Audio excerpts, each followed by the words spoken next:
আসসালামু আলাইকুম নবম শ্রেণীর ছাত্রছাত্রীবৃন্দ। আজকে আমি তোমাদেরকে 5 নাম্বার এবং 6 নম্বর সমাধান করে দেখাবো। দেখো 5 নম্বর প্রশ্নে বলছে থানা স্বাস্থ্যকেন্দ্রের বহির্বিভাগ চিকিৎসা সেবা নিতে আসা একদিনের রোগীর সংখ্যার তথ্য নিম্নরূপ। এখানে রোগীর সংখ্যা এবং বয়স দেওয়া আছে। এখন ক নম্বর প্রশ্নে বলছে বেদাঙ্কের মান কখন সর্বনিম্ন হয়, এটাকে ব্যাখ্যা করতে বলছে। আর গ নম্বর বলতেছে যে গড় ব্যবধান ও পরিমিত ব্যবধান তুলনা করো। তাহলে আমাদের ক নম্বর প্রশ্নটি হচ্ছে একটা অনুধাবনমূলক প্রশ্নের উত্তর। তো এটার মান আমরা দেখব। চলো তাহলে এই অঙ্কটি আমরা শুরু করি।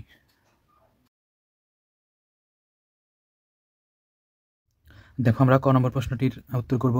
তো ক নম্বর প্রশ্নে বলছে বেদাঙ্কের মান কখন সর্বনিম্ন হয়। দেখো আমি এখানে লিখে রাখছি কোনো তথ্য সারির মানগুলো পরস্পর সমান হলে বেদাঙ্কের মান সমান হয়। তাহলে এটাকে ব্যাখ্যা দিতে বলছে।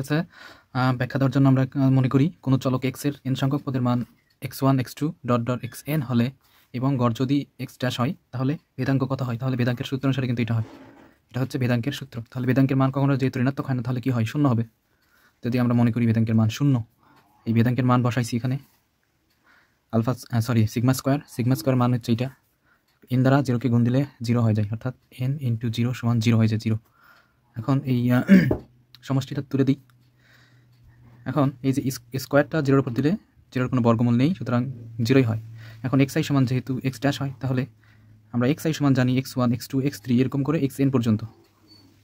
তাহলে আমাদের হবে x1 সমান সমান x ড্যাশ, x2 সমান সমান x ড্যাশ, xn সমান x ড্যাশ। যেহেতু প্রত্যেকটা পদেরই গড় সমান সেহেতু এখন লেখা যায় যেহেতু গড় প্রত্যেক পদেরই মান সমান তাহলে প্রত্যেক পদ সমান দেওয়া যায়।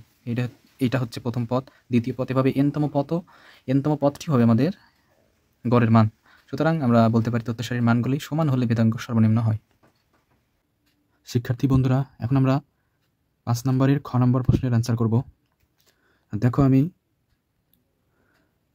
তোমরা দেখো আমি তথ্যগুলো লিখে নিছি।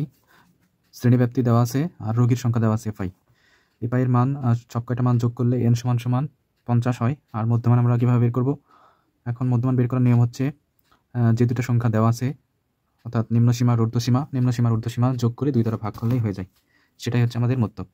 যেমন আমি যদি একটা দেখাই, যে কোনো একটা দেখো 15 আর 30 যোগ করি, 15 যোগ 30 দেখো যোগ করলে হয় 45, 2 দ্বারা ভাগ দিবা, ভাগ 2 দেখো 22.5। এই যে 22.5 আছে, এভাবে প্রত্যেকটা মানই বের করা যায়। দেখো এবার আমরা এই মধ্যমানের একটা মান ধরে নিছি, আমরা এখানে এ ধরে নিছি, এর মান হচ্ছে 52.5। এখন ধাপ বিচ্যুতি, দেখো ধাপ বিচ্যুতি এই যে ঘর বরাবর তুমি এ ধরে নিছো সেই ঘর বরাবর একটা জিরো দিয়ে নিবা। আমি আবার বলছি, যে ঘর বরাবর তুমি এর মান নিছো অর্থাৎ আনুমানিক ঘরের মান নিছো সেই ঘর বরাবরই তুমি একটা জিরো দিবা। জিরো দেওয়ার পর উপরের দিকে -1 -2 -3 এভাবে চলবে, আর নিচের দিকে 1 2 এভাবে চলবে। এটা বের করাও যায়, আমি সংক্ষেপে দেখালাম। এবার এফআই ইউআই গুণ দিয়ে দিবা। দেখো এফআই ইউআই গুণ দিয়ে দিলে হয় 5 3 15 45, তারপরে 4 2 8, তারপরে 5 1 5, তারপরে 9 0 0, 7 1 7, 10 2 20। এবার আমরা 45 8 আর 5 যোগ করে আর এখানে এইটা যোগ করব, যোগ করে বা আমরা বাদ দেব। দেখো আমাদের 45 8 আর 5 যোগ করলে হয় -58, আর এখানে আছে আমাদের +27। তাহলে -58 +27 বিয়োগ করলে হয় -31। এটা হচ্ছে বিয়োগফল। এটা কার মান বের হলো? Summation of FI UI.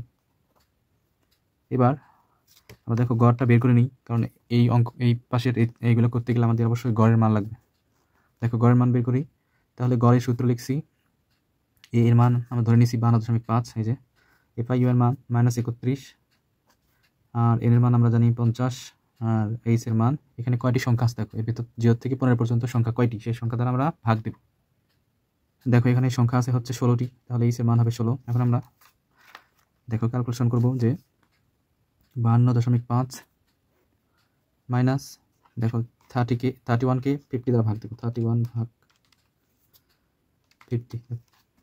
দেখো ভাগ দিলে হয় 0.62, তার সাথে আর 16 গুণ 16, তাহলে হবে 52.5 বিয়োগ 9.92 সমান। এখন আমরা বিয়োগ করব।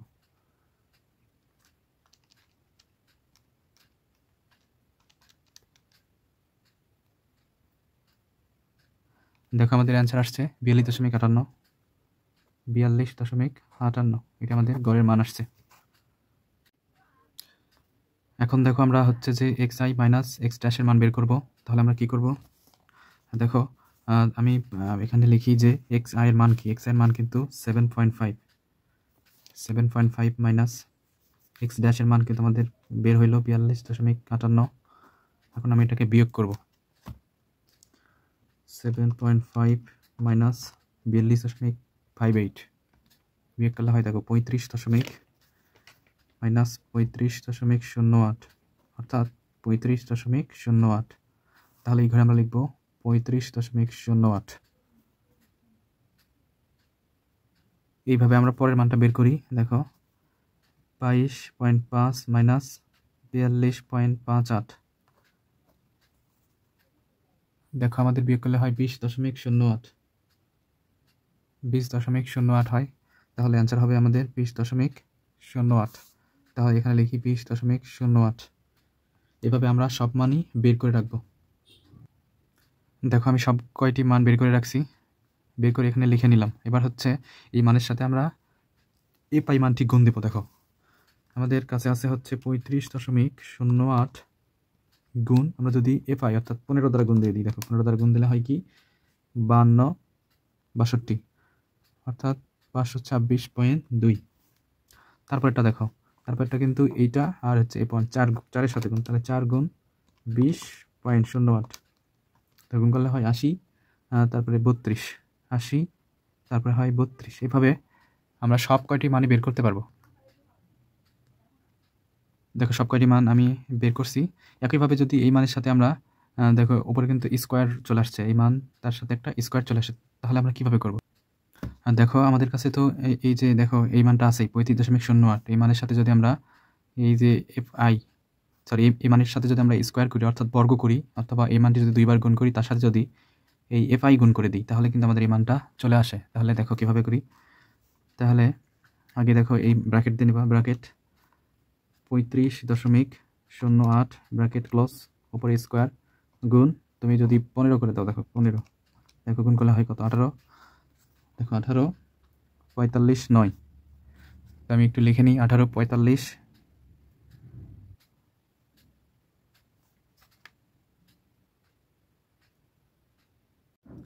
এবার আমরা দেখো আমি এই প্রত্যেকটা মানকে যোগ করে নিচের ছকে লিখব। সব কয়টি মানকে আমাদের যোগ দিতে হবে। দেখো এই যে লাস্ট থেকে চলে আসি, এই লাস্ট যে পদগুলি আছে সব কয়টি পদ যোগ দিলে দেখো হয় এইটা। তো আমি একটু লিখে নিই। দেখো আমাদের এই প্রত্যেকটি পদকে যোগ করে আমাদের আসছে হচ্ছে, দেখো আমাদের যোগফল আসছে এইটা। এটা আমি এখন লিখে রাখি। এবার আমরা এই যে এই ছকটা যোগ করে নিচে নামাবো। দেখো এই পদগুলি যোগ করে আমাদের হয়েছে 129, 4.64, এবার এই পদগুলি আমরা যোগ করে নিচে নামাবো। দেখো আমাদের এই মানটা যোগ করে আসছে 135। যোগ করতে ভুল হলে ক্ষমা প্রার্থী। এখন দেখো আমরা গড় বের করে নিয়েছি, এবার গড় ব্যবধান বের করবো। দেখো গড় ব্যবধানের সূত্র লিখে রাখছি। এখন এফ আই এক্স ড্যাশ এর মানটা হচ্ছে এইটা 1294.64। তাহলে দেখো 1294.64 ভাগ এর মান হচ্ছে 50। তাহলে এখন আমরা যদি ভাগ দিই 1294.64 ভাগ 15, ভাগ করলে হয় দেখো 25.89। তাহলে 25.89, এইটা আমাদের বের হলো গড় ব্যবধান। এবার আমরা পরিমিত ব্যবধান বের করবো। পরিমিত ব্যবধানের সূত্র সিগমা ইজ ইকুয়াল টু এইটা। এখন আমরা এটা দেখো মান পাইছি কি, এই যে দেখো 41, 26, 9 এইটা। তাহলে আমরা লিখে নিই 41, 26, 9.67 ভাগ 50, ওপরে রুট ওভার আছে। তাহলে দেখো রুট ওভার ভাগ করে দিই আগে। 41, 26, 9.67 ভাগ 50, দেখো ভাগ করলে হয় 825.39। এটাকে যদি আমি রুট দিই, দেখো বর্গমূল দিলে অ্যান্সার হয় 28.72। অ্যান্সার হয় 28.72, এটা হচ্ছে অ্যান্সার। শিক্ষার্থী বন্ধুরা, এবার আমরা দেখব 6 নম্বর প্রশ্নটি বলছে গাণিতিক গড় ব্যবধান। সো এখানে গাণিতিক গড় ব্যবধান না করে আমরা করব গাণিতিক গড়। এই প্রশ্নটি ভুল দেওয়া আছে, গাণিতিক গড় নির্ণয় করে আমরা পি এর মান বের করব। দেখো পি লাল রং করা আছে। তাহলে তোমরা আমার সারণীটি দেখো এই সারণীতে লেখা আছে শ্রেণীব্যাপ্তি, মধ্যবিন্দু, গণসংখ্যা, ধাপ বিচ্যুতি, এফআই ইউআই। তাহলে আমি এখানে লিখে নিছি সব কয়টা মান। এখন মধ্যবিন্দু বের করব। মধ্যবিন্দু বের করার জন্য আমি নিয়ম শিখাইছি। দেখো এই যে 0 এবং 10 যোগ করে 2 দ্বারা ভাগ করলে হয় 5। দেখো আমি সব কয়টি মধ্যবিন্দুর মান বের করে নিছি। এবার আমরা ধাপ বিচ্যুতি বের করব। তো ধাপ বিচ্যুতি বের করার জন্য আমাদের প্রথমে এ এর মান লাগবে। সো এটা আমরা ধরে নেব এ এর মান পি সমান করে যে রেখাটা আছে সেই বরাবর আমরা এ ধরে নেব। এখন পি সমান পি যেই বিন্দুটা দেওয়া আছে সেই বিন্দু সমান করে আমরা একটা 0 ধরে নেব। উপরের দিকে 1 -1 -2 এইভাবে নিচের দিকে 1 2 3 4 যত দূর যায়। এবার এফআই আর ইউআই গুণ দেবো। এফআই আর ইউআই গুণ দিলে দেখো কি হয়, এফআই আর ইউআই গুণ দিলে হয় কিন্তু দেখো কত হয়। আমরা গুণ দিলাম 8 2 16, 12 কে 12, পি আর 0 গুণ দিলে 0, 30 1 30, 15 2 30, 3 10 30, 4 5 20। এখন আমরা এই সব কয়টা সংখ্যা যোগ দেবো এবং এই যোগ পদগুলো যোগ দেবো। দেখো আমরা এবার এটাকে যোগ করব। যোগ করে আমাদের কাছে আসছে 82। এই যে দেখো 82।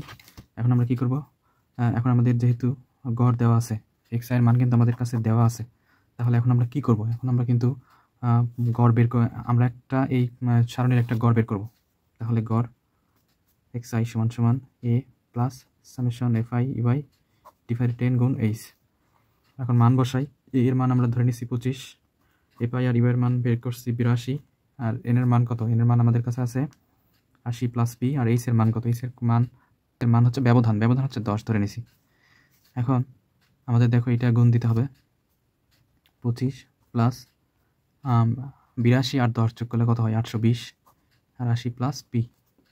এখন আমরা শর্ত মতে ধরে নেব। দেখো আমাদের কাছে কিন্তু একটা গড়ের মান আছে আর আমরা বের করলাম একটা গড়ের মান, তাহলে উভয় সমান হয়। তাহলে শর্ত মতে 25 প্লাস এটা লিখলাম সমান সমান কিন্তু দেওয়া যায় 33.2। এখন আমরা কি করবো, এই 33টাকে ওই পাশে পার করে দেব। এখন আমরা বিয়োগ করব। দেখো বিয়োগ করলে হয় হচ্ছে 8.2। এখন আমরা এটাকে আর গুণ দেব। দেখো আমরা এখন যদি আর গুণ দিয়ে দিই, তাহলে যেহেতু এটা নিচের একটা সংখ্যা আছে মনে মনে 1, এই জন্য এটা দ্বারা এটা আর এটা দ্বারা এটা গুণ দেব। তাহলে 80 প্লাস পি তার সাথে গুণ হবে 8.2 সমান সমান 820। এখন আমরা কি করব, এখন আমরা এটা দিয়ে ভাগ দেব। 80 প্লাস পি সমান সমান 820 ভাগ 8.2। দেখো 820 ভাগ 8.2 ভাগ দিলে হয় দেখো 100। তাহলে 80 প্লাস পি সমান সমান 100। এখন পি সমান সমান হবে 100 মাইনাস 80 সমান সমান 20। পি এর মান কত হবে তাহলে 20। এটা হচ্ছে আমাদের অ্যান্সার।